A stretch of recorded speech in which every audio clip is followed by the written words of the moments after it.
Okay, hi everyone. It is so exciting to see all of you here, to see your faces. So kind that you are joining us just a week away from the start of the semester. I know that there's a lot on your plate, and here you are to do a little bit of scheming, dreaming about online teaching. So thank you for being willing to spend this time with me this morning. My name is Dr. Emese Ilyes, and I'm fortunate enough to work closely with many of you on this screen as a psychology doctoral lecturer.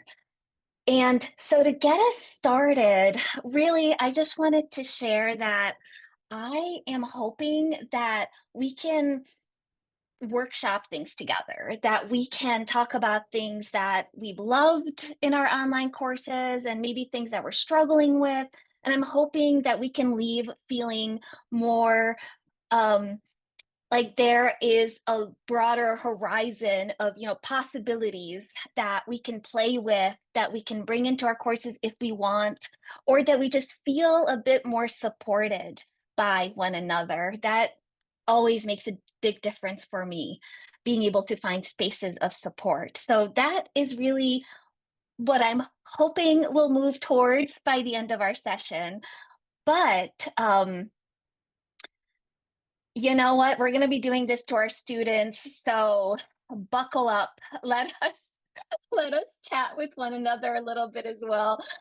Here is what I would love for us to think about together. So I'm going to put this quick little prompt that is not that quick, um, but I would love for us to bring ourselves into this space. I am going to, of course, get us started. I'm going to share my name and my pronoun. I'm also going to talk about a moment in my class online where it felt like there is um, that online teaching could dramatically change how we teach and learn. Like if you had that aha moment, um, when have you had that experience in your online classes where you thought, "Ooh, this could be an opportunity for maybe even radical access for some of our students." So I'm just inviting each of us to share that aha moment that we may have had in our courses. And if you're like, you know what, at no point in my online courses did I ever have that experience, that's okay. Maybe share something that you personally benefited from because of online teaching. So if you can think of that aha moment. All right. So, and what I'm going to do is I'll get us started to give everyone time to think. And I would love for us to maybe spend only 1 or 2 minutes. And I know that's a lot because even my introduction was much longer. So, just a little hypocrisy to get us started. But, and then I will go ahead and just call on someone. And I would love for you to do the same. Okay. So, as you heard, my name's Emese Ilyes, and I remember the moment when I thought, wow, online education is a whole new way of me feeling connected to the community that my students are embedded in. I was teaching at Hunter. I was teaching psychology of human sexuality. And I love teaching that course. It's such a fun course to teach. It often blows students' minds. And one of the things that I do in the first few weeks is I show a lot of images of what vulvas look like, of what penises look like, and in order to learn anatomy and also to just like dispel the idea of like normalcy as a concept that is attached to our bodies. So I'm showing these images. This is online learn, and this is like 2020, in the fall of 2020. And I have on my screen a bunch of vulvas. And one of my students like unmutes and she's like, "Could you please go back to the screen filled with genitalia?" And I was like, "Sure." She was like, "Oh, my mom would like to see that again." And I thought, this is amazing because for her mom was learning along with her and was like, so I thought this is good. This is good. This is something. So that is my one of my moments. And I will go ahead and pass it to you, Jill. Thank you, Emese. That's a lovely moment. Thanks for sharing. That's why you're like champagne. I'm Jill Gross-Pfeiffer. I use she, her pronouns. I'm from the psychology department. I think my experience of online teaching is really mostly during the pandemic and the realization that we could still reach our students during that really difficult time, I think was really helpful. And I think for me, it's often the moments where I'm thinking, well, two things. I love the polling feature of in Zoom. And so I love the fact that I may think that my students think something, and then the polling feature kind of gives me a reality check. And I love that. I love that that it's so easy to do in an online environment. So I think I'm gonna just stop that. Thank you. And I'm just looking at the next person on the screen. Seems like old psychology, but Carla, I see Carla's name and face there. Hello, everybody. I'm Carla Batras, use she, her pronouns, and I have the privilege of teaching with wonderful people in the psychology department. So I've been teaching online even pre-pandemic. So I want to say a good 7 years I've been teaching online. And so I've had many such aha moments. So I'm going to share one that actually happened this summer, right? When I was teaching here at John Jay. I had a particular student in my class, and one of the things I do in my online class, or I did this summer, is I had them record videos as part of their discussions. And I noticed that the student would always record in what looked like a stairwell, right? Like she always seemed to be in this stairwell. I was like, okay, like maybe that's the only place that she can find a bit of peace. And then once I got to know the student a little bit better, at one point she told me that she was working two jobs. She was a single mother. She was struggling with immigration issues. And she's like, the only time that I can do my schoolwork is when I have moments of quiet at work. And so I record the videos during my breaks. So I go to the stairwell, and that's where I do that. And so I loved that, despite all the challenges, right? Finding those moments and having the flexibility to still be able to engage meaningfully in her education was something that she could do because of online learning. And so that just reinforced for me why I love it so much. I guess I'm also going in order on my screen, and Yolanda, you are next. So Hi, everyone. My name is Yolanda Ortiz Rodriguez, and I teach in the sociology department. I'm one of the doctoral lecturers there. Although I have taught online, it was strictly during the pandemic. And my pronouns, sorry, she, her.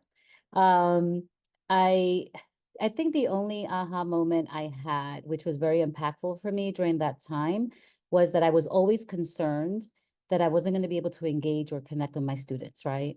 Especially since I love in-person learning.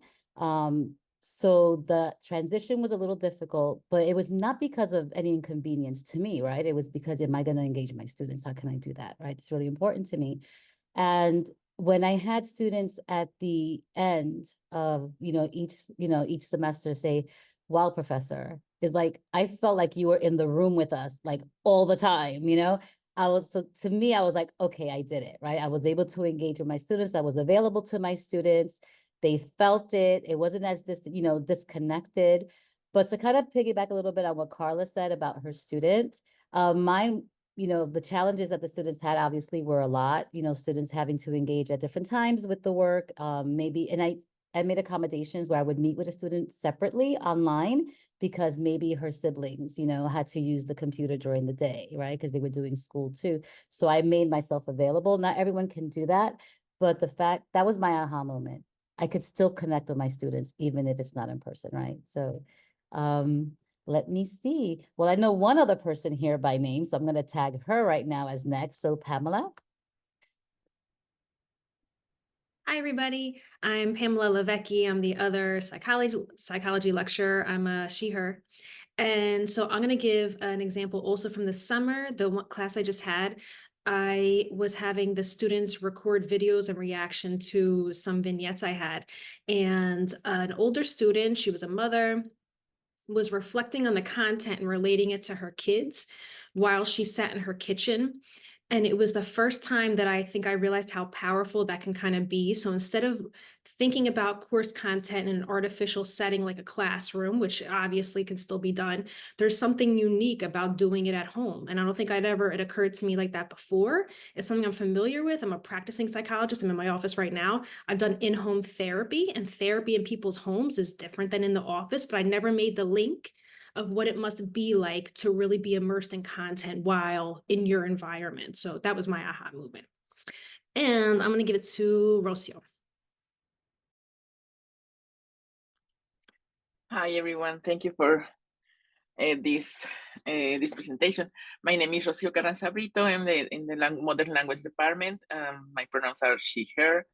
And one of my moments, aha moments is like, no, it didn't happen to me, but a colleague from the BMCC was telling me like, during the pandemic, she had a student who just get out of jail. No, so she was in prison for a long time, but she was trying to pursue an associate bachelor's, no, in order to have a new life.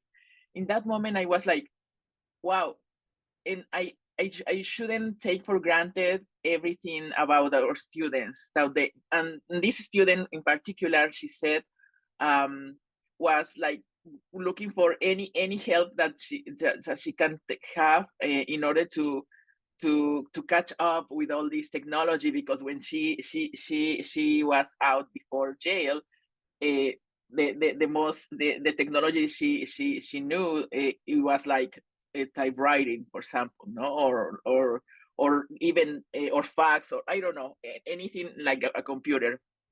So that was a moment like, oh yeah, okay, I have to think in all the possible world that my students realities that my students are living. And I have and that since that moment I just even the students said like, how can I open the document or whatever? I don't get mad or whatever, because maybe it's something that is happening there, no? So that was an epiphany for me. Thank you. I go to Tomasita. Hi, everyone. I'm Tomasita Ortiz. I also go by Tommy. My pronouns are she, her, and I am brand new to John Jay College, joining the English department. And so in regards to online teaching, I actually haven't taught online in quite a long time. I think it was even before these wonderful features and capabilities we now have. It was around 2007, where most of it was just text and, and so for me, two things. One is that, thinking about online learning and requiring those technologies, just as Rocio described, is even in my classroom, I require like students to do work, and it's usually, uploaded to whatever digital file that we're sharing. And just having that awareness of not everyone has access. So that's one thing. And then again, because I haven't taught entirely online, I've always supplemented with the online LMS, the learning management system, always supplemented. So for me, one of the beauties of it is to be able to provide students those concept materials beforehand that they can always refer to, so that it gives us a lot more time to workshop in the classroom. So and I will be teaching a hybrid course, composition course this fall. Thank you.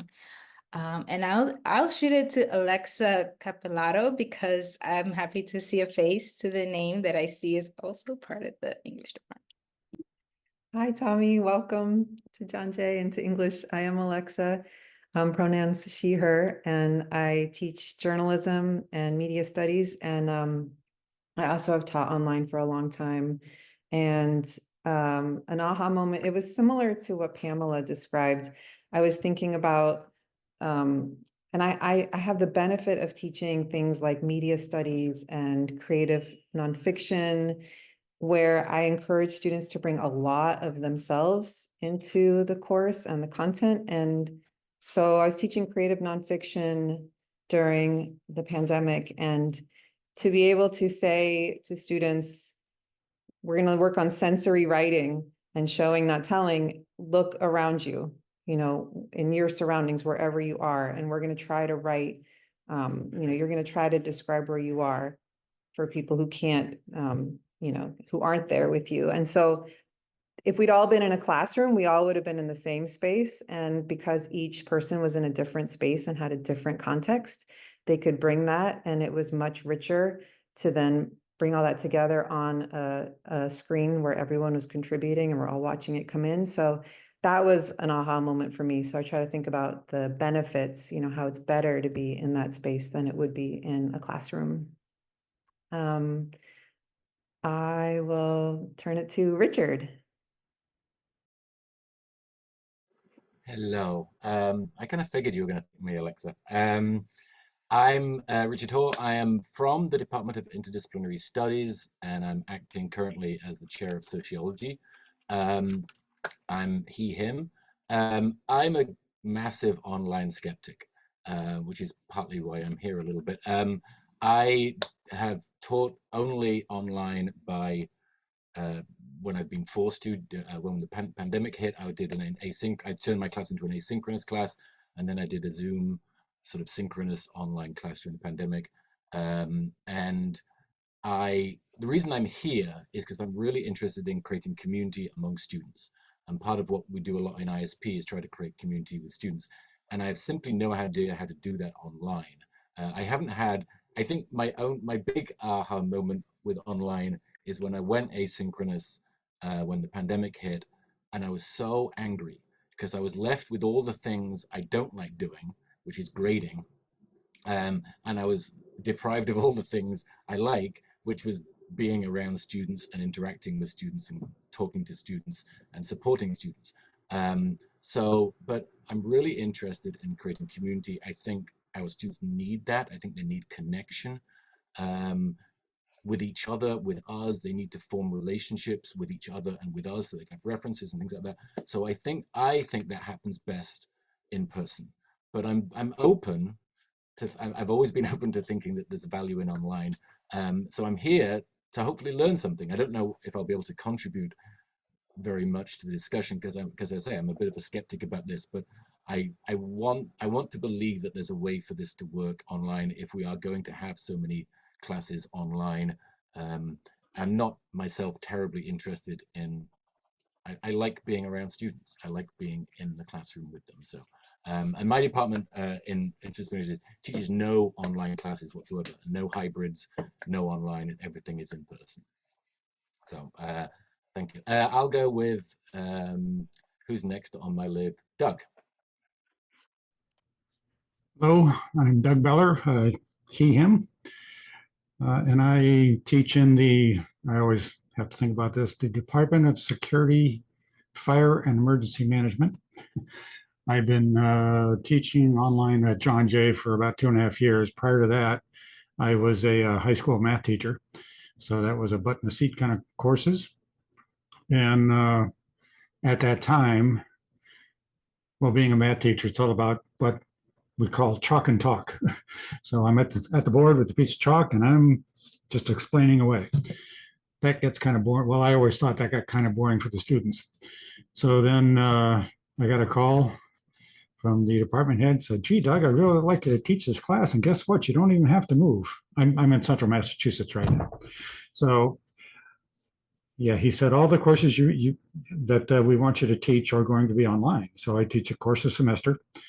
And I can't tell you when the aha moment happened, but it was okay. Well, like Richard, I too was a internet or online education skeptic. I thought, well, nothing can beat, butt in the seat courses. You have to be there. There's intangibles that you get from your students that you don't get online. And so I'll admit to being wrong about that, for myself at least personally, because what I found out was that, well, the aha moment was when I realized that I'm not limited to just what I can put on the blackboard. I'm limited by what I can find on the internet that would make it interesting for my students. So, for example, the course I'm teaching this fall, it's yeah. Well, let's put it this way. I found some really practical videos where it involves components like valves and pumps and other technical stuff. Well, I found videos where these people actually take these devices apart and the students can actually see what's inside them. I couldn't do that otherwise without the internet. So, I mean, if it was just me and a blackboard and a piece of chalk, it's a completely different experience if you can teach them online that there's all this good stuff out there. I feel more like a curator of information than a teacher that, this is stuff that you can use on your job as a firefighter.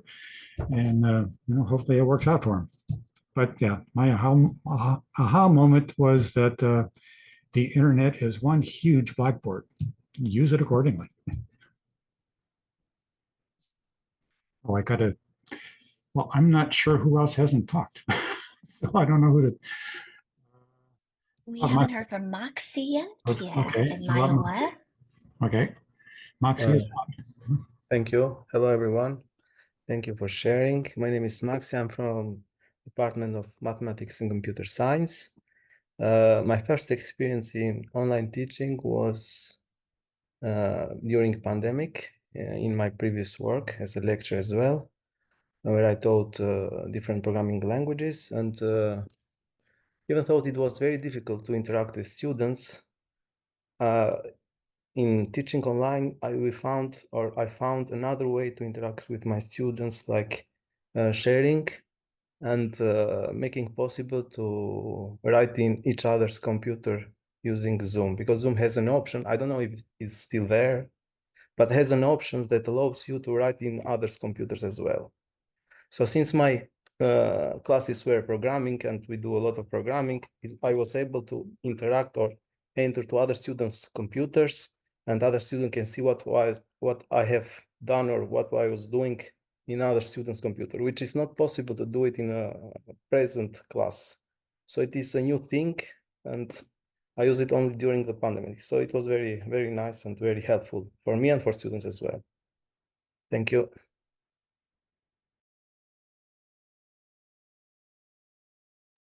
And then we have Gina and Myola, and Jake, if you wanted to, you're also welcome to share. So I'll jump in real quick. Lee, I always found online teaching fascinating. I was kind of first trained in it way back in 2000, where we had very, very basic devices. What I found interesting more recently and so inspiring are things like Jamboards and Milanote, where we can do things interactively that we couldn't do physically because we would physically get in each other's way. We wouldn't be able to synchronously put those post-its up, move things that quickly, or use so many different things in the same space. So, and I find that exciting because my students are usually already doing that somewhere else on Canva or TikTok or whatever they're using on their devices. And it always helps me sort of keep up with them and understand something different about communication. And I'm feeling like I'm entering old fogey phase with Gen Z now. And I don't really understand always what their priorities are and why they prioritize things or think of things in different ways. So these new tools really help me jump in and engage with them and let them teach me. And I think that's very inspiring.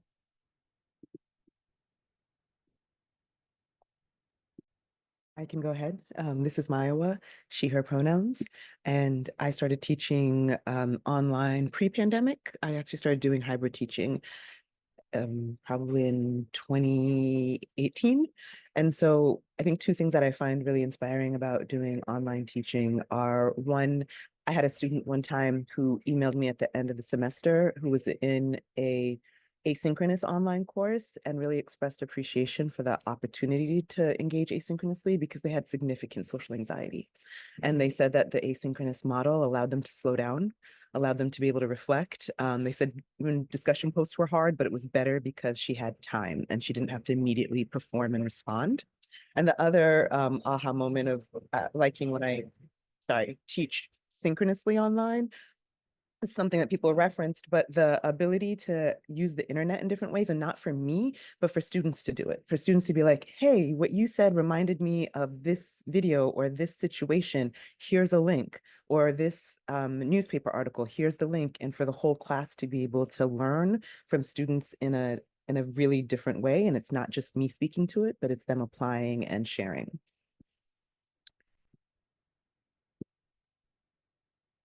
Thank you so much. I don't know if you also wanted to share, Jake, but you're very welcome to.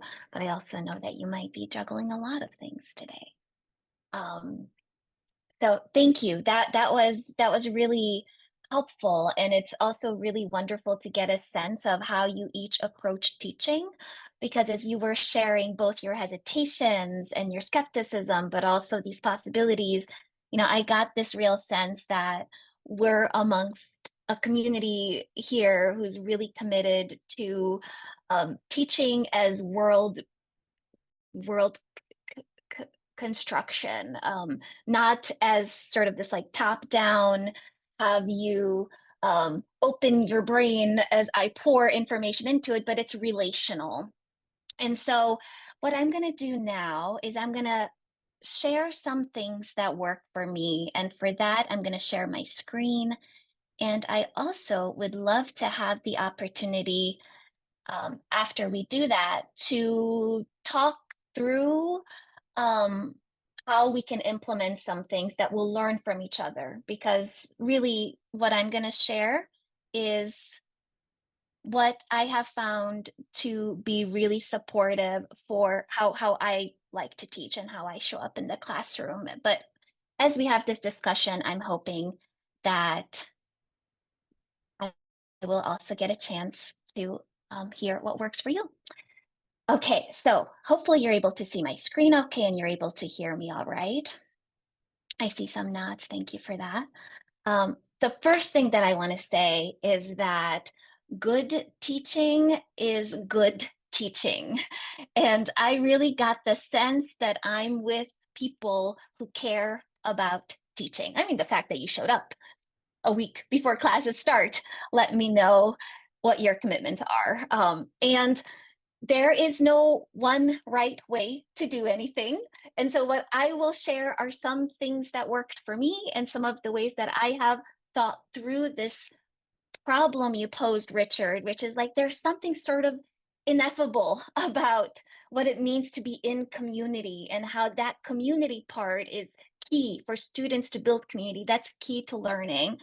So these are some ways that I navigate towards that goal. But I think really impactful teaching and an impactful co-construction of learning also comes from doing what's authentic to you. So that's one thing I want to say. At no point should you hear this is what you need to do, but instead what is possible amongst all the wisdom in this room. Okay, so the first thing I want to share of how I think about creating community is that I think about the way that creating community requires trust and vulnerability. And that's no different from an in-person classroom to an online classroom. We need to build trust and have space for vulnerability for there to be community. There's no community without that. So that, of course, invites us to reflect on how we're approaching teaching in the first place. And certain types of teaching just lend themselves towards more vulnerability and safety and trust. But all of this requires time and investment. And not just in the beginning of the course, we're all thinking about next Wednesday and Thursday when we're with the students, and we're thinking the most effective ways to kind of bring them into the space. All the icebreakers, all the ways that we can get them to talk to each other. But this is actually something that has to happen throughout the whole semester. The investment in opportunities for connection. So we can think of it in simplified ways like icebreakers, like opportunities for students to meet one another. And imagine that that's something we have to devote time to, invest time in throughout the whole semester, not just at the start. Okay. And so with that, we have to create opportunities for our students to find each other. So in an online class, like what can that look like? Sometimes it's very similar to an in-person class. How many of you have students who have started WhatsApp groups in your classes? You can raise your hands, you can, I see a lot, right? And you can feel free to also share things in the chat or unmute. But whenever I see a student initiating that, I'm so proud of them. I am so proud that they're going to have a space without me. They can support each other. They can complain about me.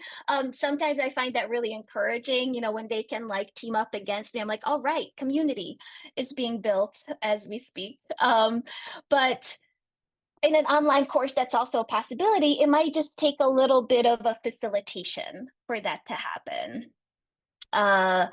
Some other ways that can be facilitated is group work, of course, where even if it's an asynchronous course, you can encourage students to create groups of students, and then they have to create a physical something. So in my human sexuality course, one of the techniques I use is I put students in groups, and I've had students of like 100 or classes of 100 students when I've taught this course. I put students in groups of 5, 6. Then after every single lesson that I share, during the next day, during the next session, the first 10 minutes is actually content from a student group adding to the previous lesson's content. So, and in sexuality, that's so much fun. I'll talk about body image, and then the next week, the student group contributes their content, and it's always going to be so much better. It's going to fill in the gaps. It's going to bring in the language that the students are using, all of that. And in asynchronous courses, students can figure out a time where they can have those opportunities for connection, and they have to build towards a specific project that is then shown to everybody. So I found that a really effective way to do group work that is actually really both intimate, because students have to work together. They get their assignment at the start of the semester, and they have and they know the date when they have to produce that by.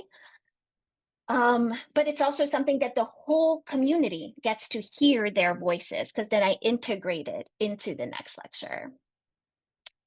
And another thing that I do in all my classes, and I suspect you do too, are agreements. That before, at the start of every single class, we create class agreements. I usually start by saying, what do we need to have in place for you to enter this conversation, enter this community? What do we all need to agree to? It's usually a prompt like that. And I do that in my asynchronous courses just as much as in my in-person courses. And then I'll show you the tool that I use for this. And I really encourage that, like, what do you need to enter this space? And so that co-creation of the values ends up also signaling to the students that this is a community that's going to work towards trust. So that collective building of values can be a way for the students to find each other, because they know that this is a community that is there to allow them to be held in their fullness. So what does this look like in my asynchronous classes? These are all screenshots from my summer course that I taught. And you can see that first block is students introducing themselves. And this was really fun for me. They all created videos. This was really fun for me. I gave them a simple little prompt, and somehow my students could not stop speaking. I had 5-minute long videos. They were so encouraged, enthused, I'm not sure. And they listen to each other, they talk to each other, and you really get to see and hear each other's voices. I use Padlet for this now, but I used to use Flip. Unfortunately, Flip went through some changes. Flip was really fantastic. I'll show some screenshots of that too. Then the other thing that you will see here is I record my content. I don't pre-record. I am always in conversation with the student. So for instance, I recorded a conversation about psychoanalysis. And I ask questions. I use a program called Loom. I'll share that with you as well. Loom really allows you to record your screen. They see you. You can bounce around. Sort of what you were saying, Doug, is you can pull in a lot of content from the internet. That Blackboard. So I can like bring in a YouTube video. I can show slides. I can show what they have been writing in the public chat as well. And I always do that. So every single content is recorded with the previous content being their chat being woven in. So I'm in dialogue with them, not talking at them, but talking with them. And I'll give you, so here's a little example of one of my students. This was during the psychoanalytic thing. I asked this question like, oh, what do you know about Freud? And people just shared their thoughts with me. But this one student was a bit of a Freud fan and gave like a bunch of reasons why Freud is the best. And it was so fun because then like you can see students reading each other's thoughts. And this person was like, whoa, I enjoyed reading your comment and learning new information. You know, I didn't bring that content to them. I was not that big of a Freud fan, but I'm being converted thanks to Jack, my summer student, who calls himself a Freud apologist, which I appreciate that language. So that creating the opportunities for students to see each other, to hear each other, and to learn from each other. And as you were saying, there are tools that are available that make that a little bit easier than not. Okay, so here's another example of this. This was using Flip. Flip somehow invited shorter videos, which I thought was interesting because I got much longer on Padlet. So that's fun to see. But students would, you know, record responses to one another on there. And I shared this with a few of you in here, but this was really sweet for me. This was a winter asynchronous course. And I literally saw my students flirting with each other. I was like, this is wonderful. You forgot that I'm here. You forgot that we're all here. And not only because, you know, they recorded some things and then someone else responded, but they were on the edging of flirting. And I thought, well, this is a good tool that can make such a thing possible. So I found that some of these tools are a really good way to sort of what you were saying, Gina, about, you know, where are our students? How can we meet them with these tools in ways that really resonate with them? So Padlet and Loom, I'll talk a little bit more about them, but those are a couple of the tools that I have found supportive for students finding each other. So I want to get your thoughts. What are some strategies that you've used to let students find each other in your online courses? So I'm going to, for a moment, stop sharing so that we can see each other more. And I would love for you to either unmute or put it in the chat, and I'll be happy to read.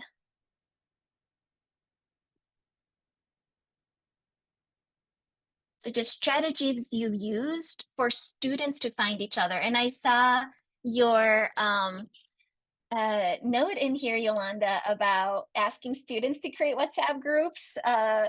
It's to complain about, yes, it's to talk, but also like sometimes you just gotta let it out. And I really appreciate that. Yeah, I would love to hear I see your hand, Alexa. Yeah.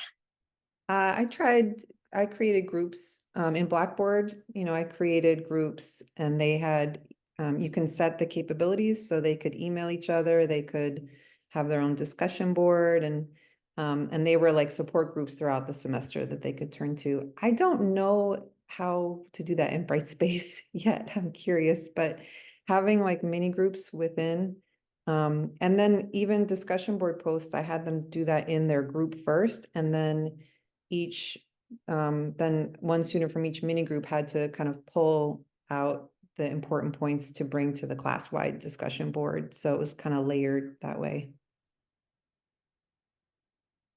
That's great. So almost like a little cohort of sort of following through and being able to workshop things before it goes into the broader. I like that. Yes, Pam. Yeah, just as like a small thing, the stuff we traditionally do in discussion boards where it's like introduce yourself, say something you're into, whatever it is like drastically different if they just add their voice or a video. So if you say like find someone you have something in common with, they're just much more likely to go to each other, I think, when they're hearing and seeing each other versus like reading on the screen, which is very kind of blah and disconnected. It makes like a major difference in how they interact.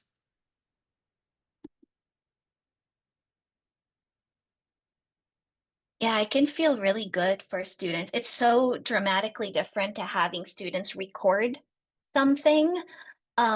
Even so, I'll often have them record reaction to a reading versus writing it. And I will get a lot more like connections, like life connections when someone is speaking than when they're writing it. So I have found differences that way too. Carla? So I like the idea of the WhatsApp group, and I've had students that do that. But I've also found that if I, whether it was in Flip or Blackboard or wherever you have these students, if you create a place for them to ask questions that are technically off topic, right? So we tend to create forums. I don't know why balloons just, thank you, Zoom. If you only focus on forums that are on a topic, right, students aren't going to ask questions there because the forum has a purpose, right?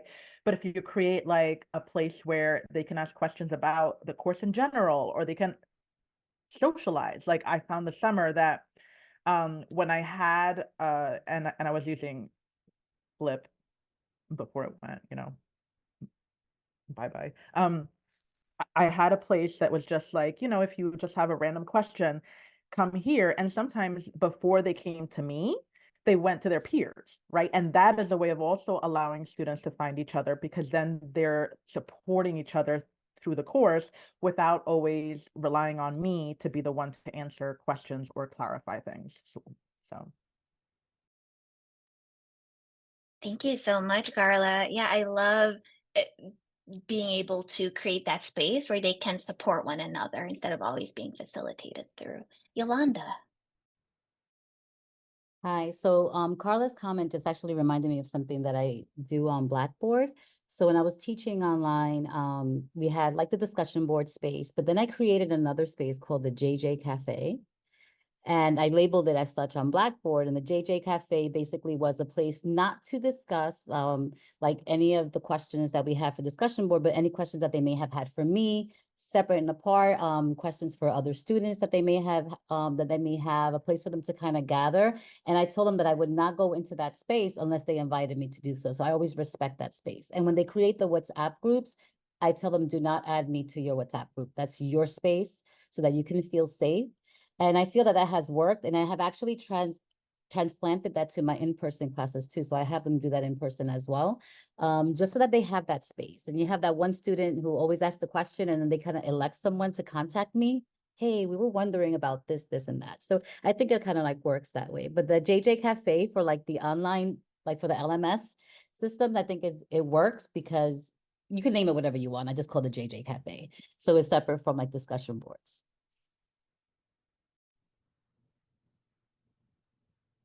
That's Okay. wonderful. Yeah, these are, oh, yes, I'm sorry, Doug, please. Yeah, well, I'm not sure how to raise my hand on this thing. I haven't found that button yet, but anyway, there is a way to create groups in Brightspace. If you go to the course administration, there is a little there's an icon that says groups on it, and you can.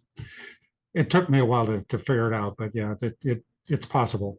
The other thing was, okay, in my classes, being technical in nature, I have it's part of the discussion board, and anybody can get to it. It's called questions and clarifications, but it's meant to address those issues of, gee, if it's course related but not content related, you can ask the question there. And what I've also found out that I meant it to be a place where when they're doing group work, it would be a place where they could ask, it would be like raising their hand in class to ask a question about the content. Well, I don't know if my students are just shy or they don't want to use that, but they would email me. So I would cut out the question. I would basically post their question anonymously to the questions and clarifications discussion group, and I would answer it there so everybody could see the answer. So, well, that's what I do. I do like the idea of a video introductions, but I'm still wondering if that's going to work. I admit that, just writing it out can be kind of blah, but at this point, I'm still scratching my head, still learning. Well, I'm glad that we can scratch our heads together. Something good always comes out of a collective scratch. And I see your hand, Tomasita. Thank you. So mine is really a question. It's not sharing a particular experience. As I said, I've used the LMS systems as supplemental. I have, even as such, my classes being in person, I have still created group work through the online forum, which is great. My question is, and it's sort of based on, I don't know, perhaps Richard might feel this way too, but for me, sometimes my hesitancy is requiring students to have to download multiple apps, etc. And that could just be also my own preference. I don't like to have to do that. So I'm wondering, because I know I have a little familiarity with Brightspace, and I know that they have a voice thread embedded in Brightspace. And so I'm just curious if anyone has had any experience using VoiceThread, particularly, and I love what you shared, Emese, and I hope I'm pronouncing your name correctly. I love how you shared, to create videos to reply to other posts. Like, I love that dynamic. And so I'm just wondering if anyone has had experience with VoiceThread.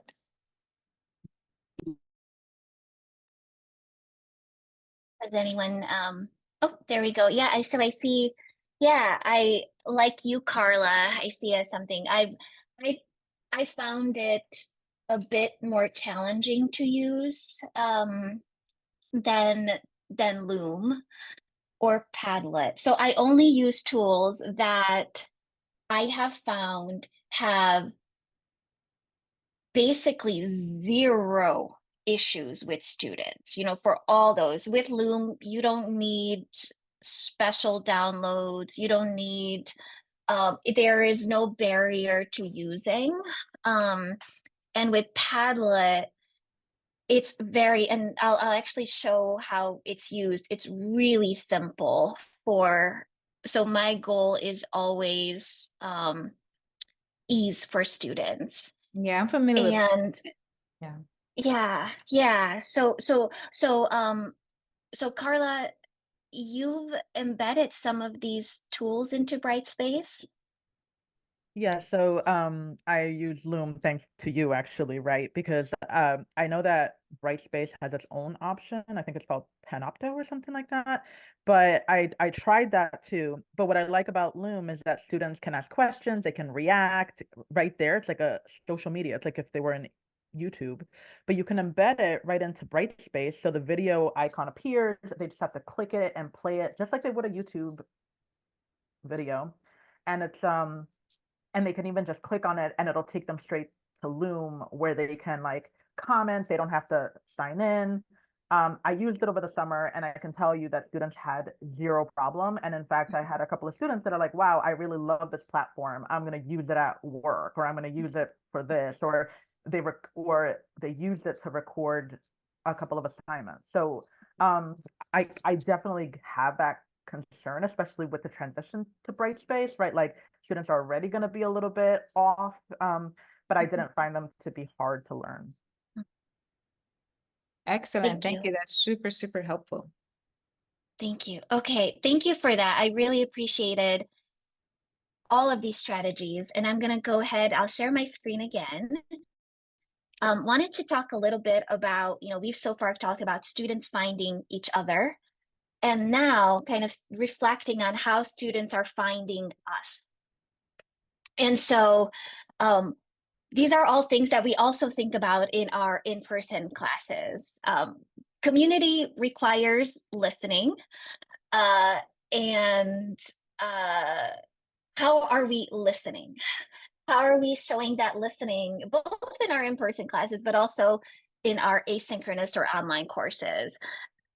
And for that, I wanted to give a little plug for a session that Carla, Pam, and I will have next week at FDD, when we'll be talking about presence in the classroom, like what it means to make ourselves as human beings be known in the classroom, and how that sort of builds trust, how that builds vulnerability. And I would say this is no different in an in-person course. And I think it goes beyond a bio, built into Brightspace. This is a much deeper, this is how my experiences, my identity, my roots inform how I show up. That can be challenging. Many of us were not sort of socialized to thinking that that's how professors show up. It's also very gendered, it's very racialized. There's a lot of things to say about that practice. And we also know that it builds the opportunity for students to even know that they're communicating, they're connecting with a human being. So that's something that I deploy in the classroom. If you're curious about sort of scholarship around that, Yolanda Seeley Ruiz and Bianca Williams both have really incredible writing about and a practice around this showing up. Bianca Williams calls this radical honesty in the classroom. And so building this into the process of building community in an asynchronous course, it's no different. Then, and I'll show you some screenshots, but I've been talking about Loom. I'm so fond of this. I use this for lots of things, including giving feedback on assignments for my in-person classes, actually. Well, I actually pull up students' papers and I'll give them feedback, send them a 10-minute long video. Their minds are blown. So being able to give deep personal feedback like that is actually very useful for Loom as well, even in in-person courses. But it really just to show that I am listening, I am part of this conversation. So I engage with those chats anytime that they come up. And then the second thing, or the third thing I want to mention is Google Voice. Now, we all have sort of different thoughts around these things, but I created a Google Voice account years ago just for students. And I share all sorts of things with them. I share that I am a human being and that I sleep. And that if you send me a question at night, I promise you, I'm going to see it when I'm half awake and I'm never going to remember that it happened. So it's a good opportunity to have conversations around what it means to communicate, what are boundaries, how do we, and that's all part of that sort of agreeing conversation as well, sort of setting a tone for this is a practice of care, and how can we approach each other with care? So I share a Google Voice number for students to be able to reach out to ask questions, to get clarifications. And in my asynchronous classes, this is often huge. Emails are troubling. I don't know if you all have this thing, but I don't know. How do we get this many emails every single day at John Jay? I have no idea. I don't know how anyone keeps up with it. The only person I really know who's really good at it is shout out to amazing Carla, who somehow is always keeping me afloat when I'm otherwise drowning, missing everything. But students' emails get missed. We drown in emails. It's really not our fault. And so finding a way for that to be a little easier. I don't know. We'll talk about what your strategies are, how you deal with making sure that students are able to find you. Like that's ultimately the big thing. This is something I have found useful for me. So I'll show just a couple of screenshots. Again, this is from Loom, and I can show you the actual platform in just a moment, but this is on the Loom's website, and you can see over here a couple of things. One of them is you see the views. When you open it, you see how many chats there are. I think this one had like 80 things that students wrote. But what I always do is I pull up the last Loom video and I have conversations specifically with student comments. So this was a really beautiful example where this student, Edgar, wrote about a personal situation. We were talking about depression in the previous course, brought something into the room that was actually really vulnerable. Then I acknowledge what just happened. I offer a response, offered some tools, some resources, because they were talking about a friend. And then you can see in the next video, when a student watches this, Carmen engages in conversation with Edgar and me. And then Edgar sees, so that's sort of, I'm heard. How are we making that really visible in our asynchronous courses? How are we letting students kind of feel that they're being heard? And so this is another example of, anytime there is something that, and Loom makes this really easy. I feel like I'm promoting Loom. I promise I'm not. But it makes it really easy for me to see, oh, there's a comment left. I'm going to go ahead and just affirm that I see it. Someone asked a really great question about, marijuana legalization and how that might have affected addictions to alcohol, right? So just being able to be present in the conversation, letting students know that I'm right there with them. Okay, and then this is just the example of how I might do a WhatsApp, or sorry, not a Google Voice text. So students ask me questions about length requirement. Instead of that getting lost in an email, I'm able to see this quickly. I answer them within a few minutes, things are resolved. Same thing over here, just some examples of how students use it in case you're curious what that looks like if you make a Google Voice number available. Always respectful, especially because I can be really clear about what it looks like to show me respect. What time is best to reach me and how I will need my, sleep. Okay, so I would love to hear what you've found effective in terms of letting people, students find you.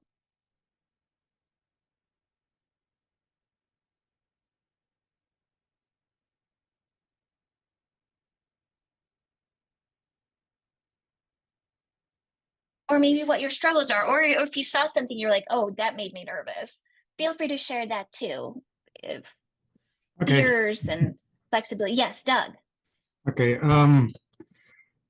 Realizing that all I teach are asynchronous courses, that I realize that students have to be able to get a hold of me. And one thing I've noticed is that they tend to apologize for taking up my time with an email question. And so this year, as part of my intro to the course video, there's a blurb in the Meet Your Professor part of the Brightspace module that in there, one thing you should never do is never, ever, ever apologize for asking me a question. That's what I'm here for. That's basically what I'm here for. And I'm and my method has been that, please, because about the only way to get a hold of me is via email. Yeah, okay, I'm a dinosaur. Sorry. But so I encourage them to email me. If I can't answer their question with an email exchange, then I said, okay, then we can go to Zoom and make it more in person kind of thing, more synchronous. And so far it's worked. I still have the little doubt in the back of my mind, gee, is this enough or is there more I could be doing? So I'm definitely going to look into Loom and see if that will help my cause, but we shall see. Yeah, that's such an interesting observation. Like what is happening there where our students feel like they have to apologize Yeah. for the relationship with us, right? Well, I'm trying to discourage that as much as I can. Yeah. So Yeah, that's great. And that's a really great point too, what we can institutionalize or put into like the framework of the course itself that makes this communication supportive and more fluid in that way. I think that's a really good point, like what we put into the syllabus itself. And Yolanda, I see. Oh yes, Yolanda. Yeah.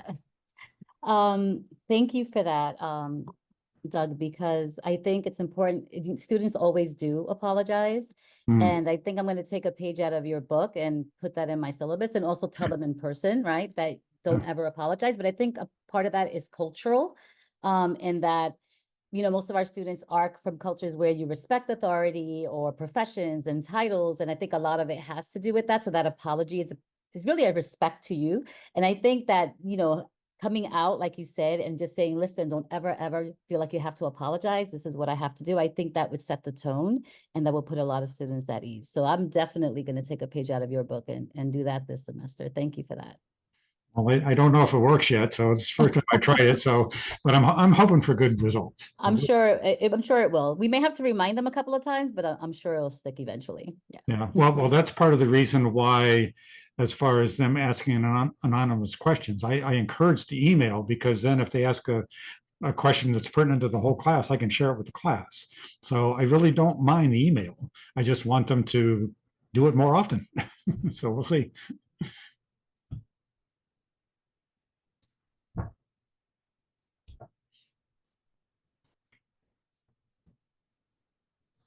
Anyone else have strategies or what you found effective in students finding you? And I love that, like making clear you should be contacting me, encouraging it, and saying there's nothing to apologize for all those, because that you're so right, Yolanda, like how we've been sort of socialized into some kind of entitlement could affect that pattern as well. So being really active about making sure that we're moving past those sort of structural barriers to the relationship.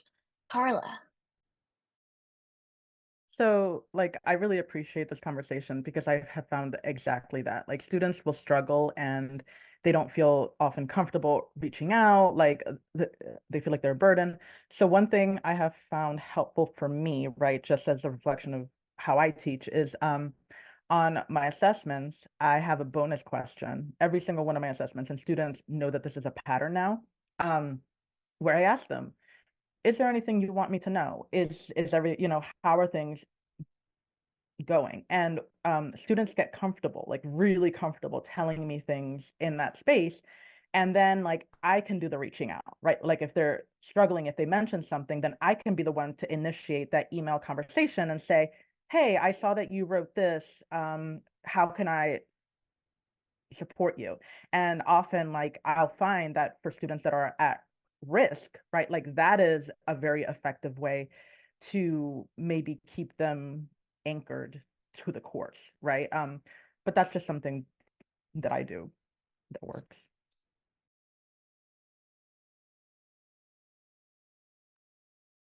Yeah, that's really great. It's sort of connected to what you just wrote, Gina, about requiring that it can sometimes help to require students to reach out to break the anxiety and starting the pattern. So these are different strategies for that to like facilitate to help break the anxiety and to start that pattern. Because as you were writing that, Gina, Carla, you were sharing of this other way of doing that pattern as well, where it's always a part of an assessment is that invitation to share whatever is on students' minds and then being able to be proactive about it, which means like reading it, right?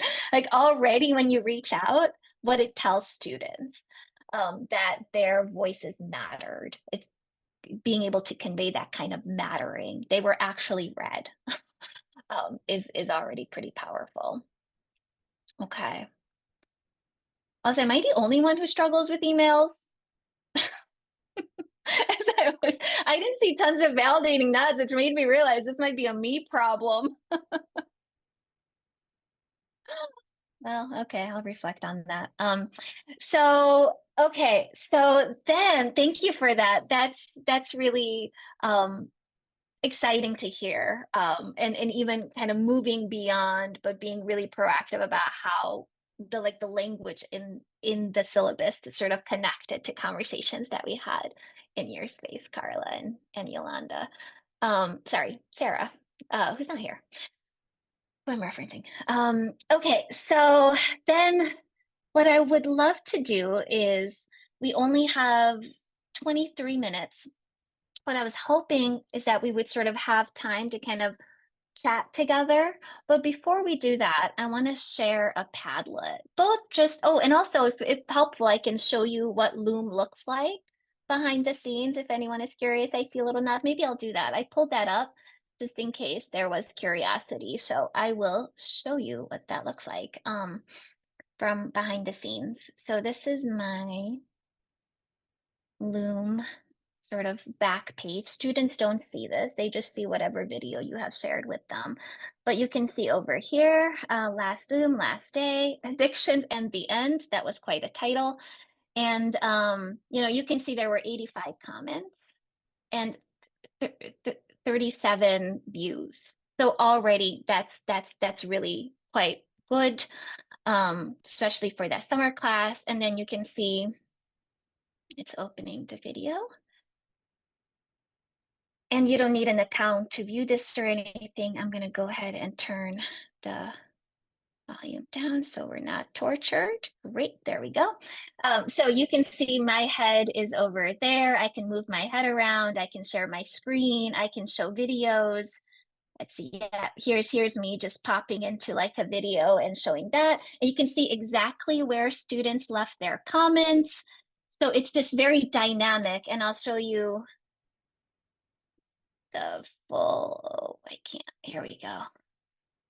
So on the side here, you can see all of them being in conversation with each other and with me, to just give you that sense. And the transcript is also available.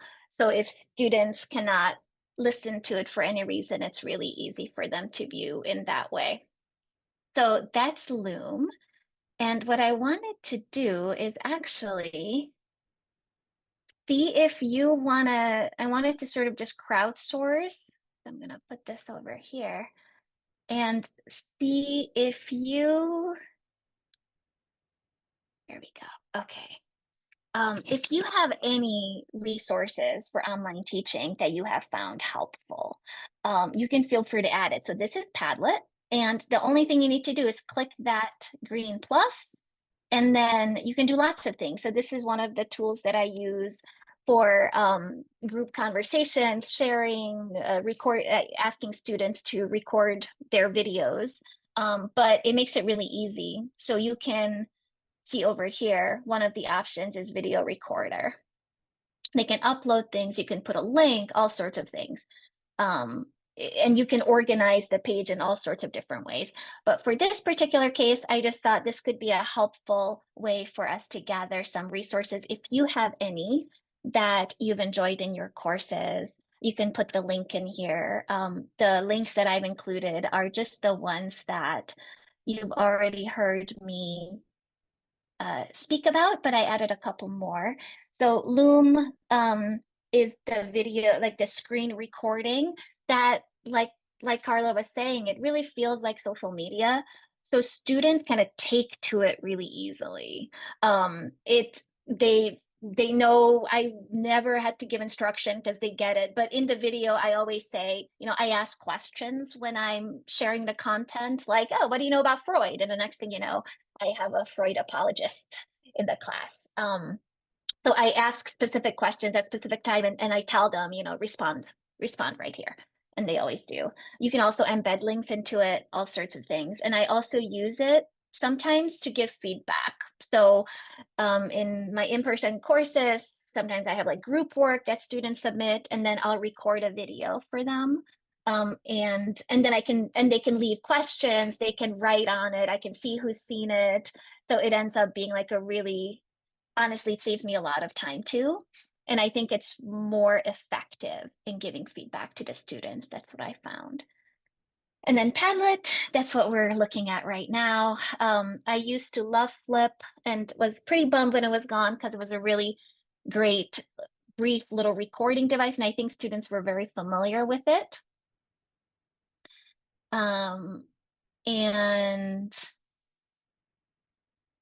And the other thing that this is more recent for me to integrate, it's basically a social reading tool.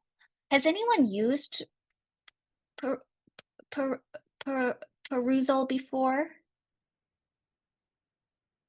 So it's also available to us at John Jay, which is great. But instead of having students do readings, possibly not do readings because they have a lot of readings, they instead of it living on Brightspace, they go to Perusal, and it's a social site. So everyone can see which parts have been highlighted by who. You can leave questions. So it's collectively annotated. And that's something you can add points to say, hey, this is your reading for this week. Here are the pages, and you get points for the annotations. But it's a great way, and it's dynamic. Students can ask each other questions. Students like, what does this word mean? And another student can answer, right? So in that same way, it can kind of encourage that kind of conversation. So that is a new source that I have found promising, but I haven't used it for very long.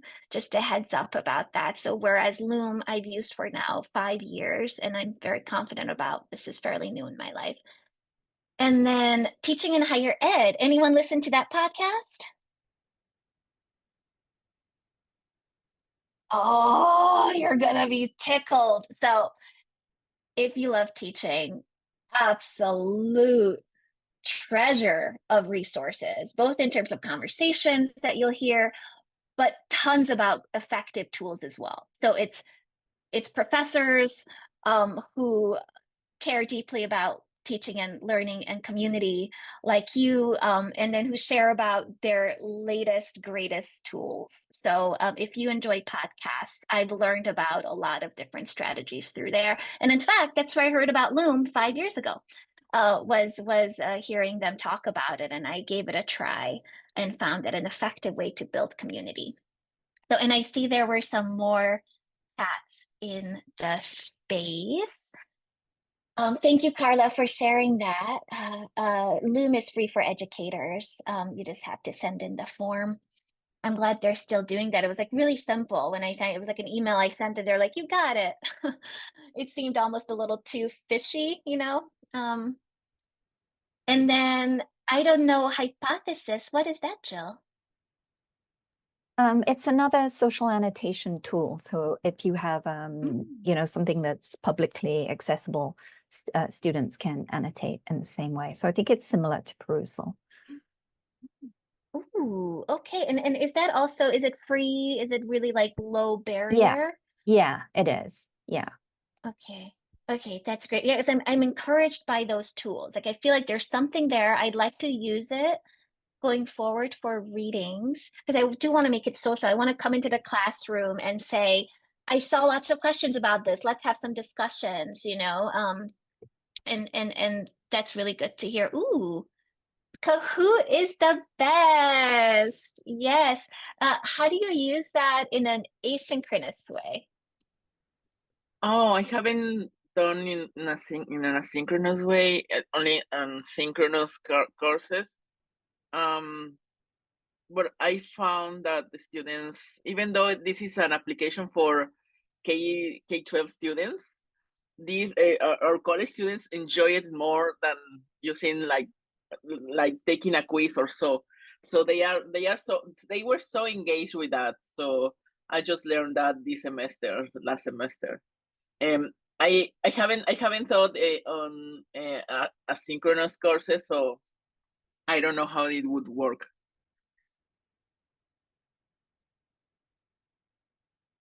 Oh, that's great, And Jill. also Yeah. and also Flipgrid. I recommend Flipgrid. For languages classes, we use it a lot because we try to make students practice the language. So make like videos. They record themselves in speaking the language. And share and comment among them. It is good. It is good because the students are also engaged because it's interactive and it's attractive for them too. For example, last semester I used it. I make the students to choose a podcast in Spanish and listen to one episode every week and record a video reaction. So there were I was so engaged with one student. He made a lot of all this production, no, so he only know, or he said, well, he recorded his comment, but also he like, have you seen all these videos of these gamers when they have a background a fancy background, and they have all this production like a movie. So he really invested his time doing these videos. So and also he was practicing the language. So it was I like these two applications. I like them. Yeah, I love I have the same experience with Kahoot where students just clamor for it. They were like begging for more Kahoot quizzes, which is a great way to, review past few weeks and all of that. But in my like mid-semester feedback in one of my courses last year, that was the most common. It was like more Kahoot. I was like, okay, well, yeah, more Kahoot. They do really love it. Have Flip was I loved using Flip, but this summer, it was actually in July, they discontinued it.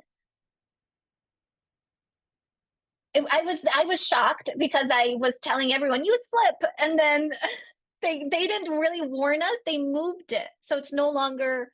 I can't use my account the way that I used to. So I don't know if you've run into an issue with that at all, but that's why I ended up moving to Padlet for video recording as well, because I was already using it for others, like a collaborative workspace.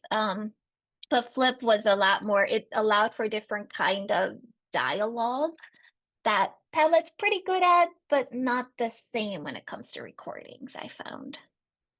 Is it showing up for you, Rocio?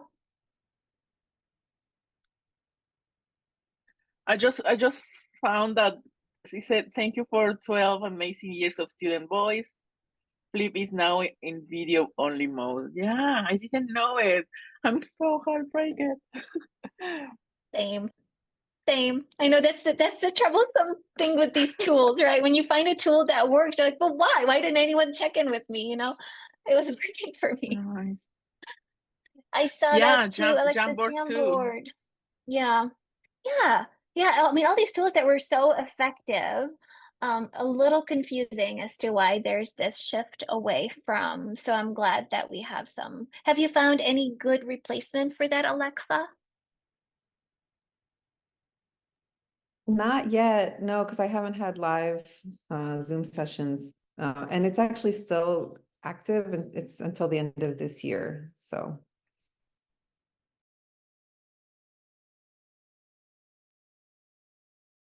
Okay. Oh yeah, yeah, exactly. I think that's that I've seen Google Slides as one alternative for that sort of collaborative workspace, but it doesn't have the same like flow um, that Jamboard did. So we have just about 9 minutes, and classic me, I planned so much more than we have time for. Um, uh, a good reminder as the semester starts. Less is more, self. So what do you have any that like uncertainties, some of those worries about, well, how can we build community? Um, have you found yourself moving towards some possibilities, or is there something that we can collectively hold for you? Are you thinking about a specific situation where like, oh, this could be really fun to workshop? I think we have time for that if we wanted to do a collective workshopping of any particular situation that might be on your mind. Thank you, Tomasita. It was so nice to meet you. Welcome to John Jay. We'll see you around.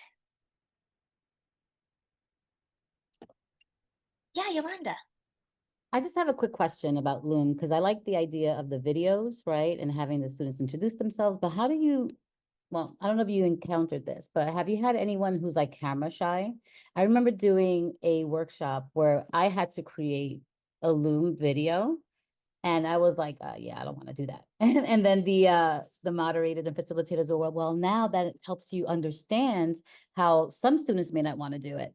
So even though I felt forced to do it, I did not enjoy it. And it's something that has to continue. How have you handled that? Have you encountered that with any of your students, or they're just open? Oh yeah. Oh, definitely, definitely, definitely. Flip weirdly, no one in this summer's class, everyone was like really excited to record 5 minute long videos. I was more puzzled by that. I was like, wow, it's gonna take me a while. But in a previous course, when using Flip, I had quite a few students who, because they would often, Flip was a very common one that I would like ask for reactions on, or I would put out a specific prompt, and sometimes they were prompts that were very sensitive to the individual, and they chose the method of expression that made the most sense. So I've had students, and again, like many of our students are probably more comfortable with these tools than even I am. So they just simply posted their words, and in it they said why. So they post this almost like a social media feed post with their response.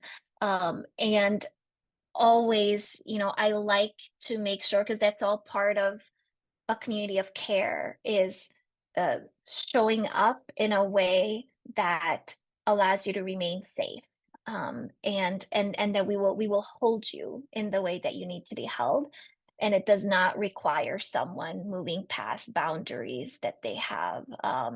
So being able to, that's part of the agreements at the start, is make those things really clear so that when that moment comes up for students, they can make that decision. And I always thank them for it.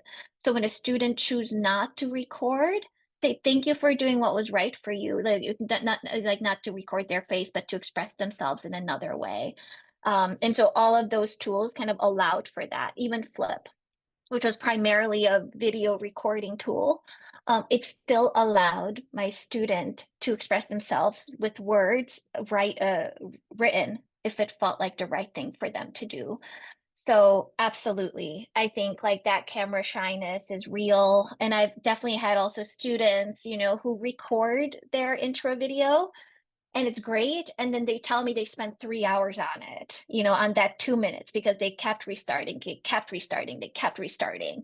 And I never want to torture anyone. I don't want to harm absolutely anyone. I don't want to cause that discomfort.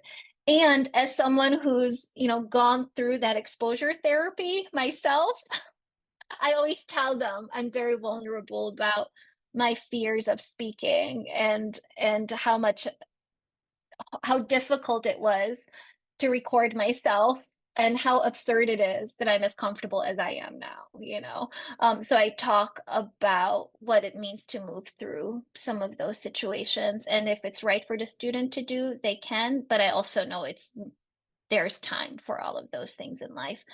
So all of these tools, there's lots of other ways to express the self as well. So on like Padlet, you know, I ask students to record a video, but they have the option to not do the record button, but instead just write something, and they can do that. No one chose to do that in that particular example, but I like tools that do not force only one way of doing it.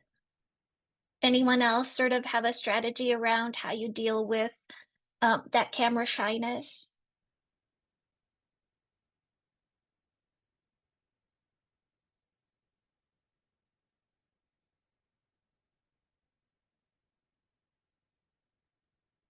Hi, this is Gina. One thing I've been trying to remind even staff and faculty and others of recently is that really when we're presenting, the people who are in the room are more interested in whether or not we're paying attention to them than paying attention to us. And if we can focus on our audience, we're much more likely to be able to manage the anxiety because we're pushing that away from us. It's almost as if we are not seeing our own faces at that moment, we're seeing the audience.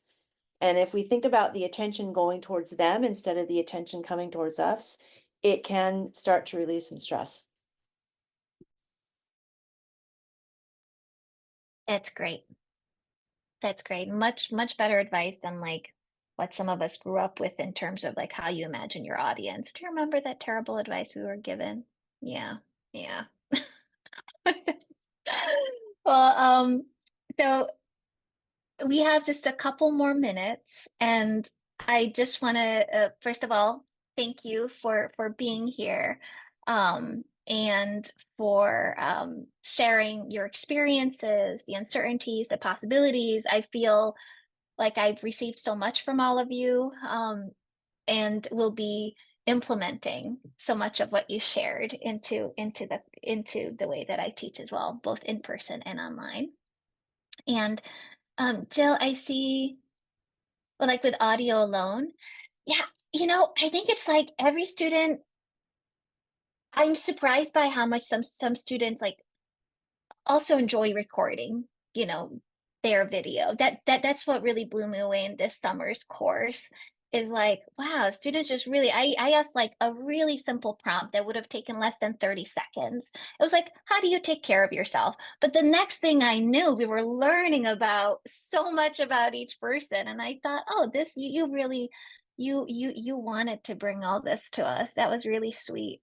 But there's, you know, I think being able to create an invitation that allows students to enter it however is most effective for them to learn, is always the goal. Okay, so thank you all. I'm going to pass this to Gina now, and just want to say thank you to Gina and the TLC for making this possible.